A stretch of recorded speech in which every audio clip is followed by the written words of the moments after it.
Namaste. Today is International Hindi Day. I know you must be wondering that we celebrate Hindi Day in September, so why are we talking about it in January?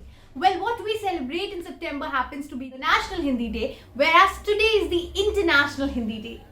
Hindi happens to be one of the most widely spoken languages on the earth, and this is no fact. I mean, everyone knows that.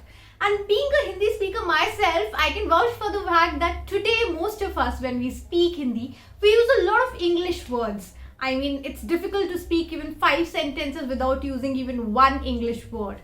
But there are many English words which have been inspired or maybe have been taken by Hindi language. Yes, today we are going to talk about such words which look like to be an integral part of English dictionary but actually have been inspired by the language Hindi. The first such word is bungalow. How many of you have used this word at times when you look at a government servant's quarter? Yes, but this word is inspired by the Hindi term Bangla. Bangla stands for a Bengali style house which used to be like a one-story house but had a lot of space around it. And most of the times when British came to India or when they were deployed over here, they used to live in such fashioned houses. How many times have you used the term veranda when you visited your paternal houses? Well, to your surprise, the English term veranda has been inspired by the Hindi word baranda. In fact, the story does not end here. Even Hindi bhashis picked this word baranda from Portugal language. Yes. And after later on when British came here, they picked the term baranda, the Hindi term baranda, and developed it to something what we call veranda today. Verandas till 1980s were the most important significant architecture of any Indian house. I'm sure while growing up in your primary classes, you studied about the big cat family and cheetahs.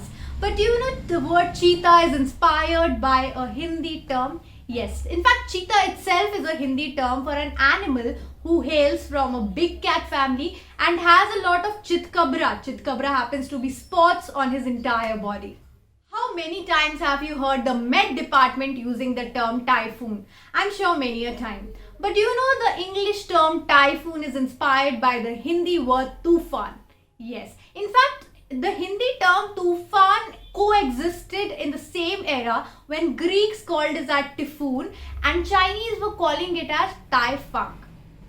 You know what? My hair looks really frizzy today and I really need to use shampoo for that. But the term shampoo is not an English term. In fact, it is inspired by a Hindi term called champu, which is also used in context of champi, which is like a head massage. Yes, the product shampoo in fact is an Indian invention. One of the Muslim businessmen showed it to British when they came to India, and soon after that it became an integral part of the Western world.